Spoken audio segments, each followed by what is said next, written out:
What's up guys, welcome back to another video. Today we have for you the progression we use for step down. So you see us do this exercise a lot. We absolutely love it, but we don't just jump into what you guys see us do. There are steps that I follow with athletes, with general population, so that people can hit it perfectly and you can progress into it. So before we get into this video, if you guys enjoy it, please give it a thumbs up and don't forget to subscribe to the channel. We post new videos every Tuesdays and Thursdays, so make sure you're subscribed to catch all of them. Also, if you're interested, we have online training programs.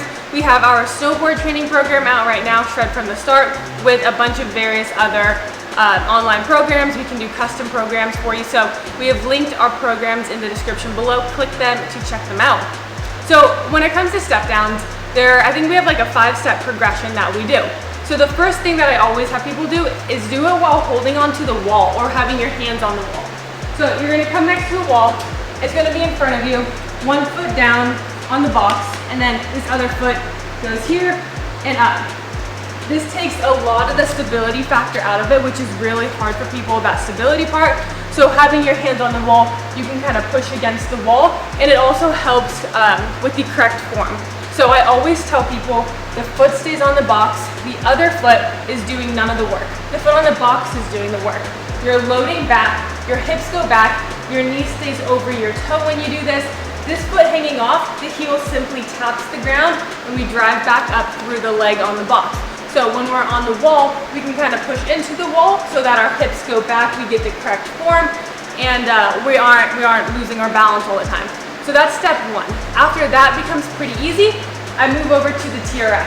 So we're holding the TRX, hands on the TRX, one foot on the box.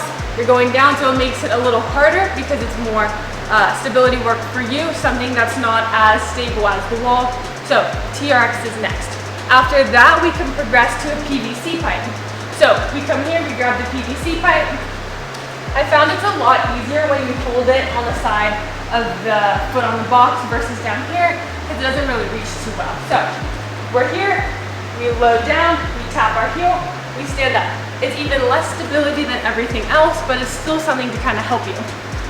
When you're done with that phase, we move over to the dumbbells. So the higher the dumbbell, the easier it's gonna be for your legs. What I mean by that is we're using the dumbbells to offset the movement. So we're gonna be starting tall. As we go down, we're gonna raise the dumbbells up and we're gonna stand up. So when we start here, when we go down, we raise them up, counterbalance. It allows us to sit back more versus wanting to lean forward with it. So these are 10s. Once you can do those with 10s, we'll drop you to 5s. So a little less counter load, more on you. Once you can hit that, we put you just on here before you going body weight. So you start tall. I like to have my hands out, load it down, tap, step up, and then after this, if you want, you can go to a higher box. So that's the progression we use. We go from one to the next. Sometimes we will jump, and depending on the level of the athlete or the person, we won't do these steps, but these are the general progressions that we like to use. So if you guys enjoy it, give it a thumbs up and subscribe to the channel. Thanks for watching. Woo!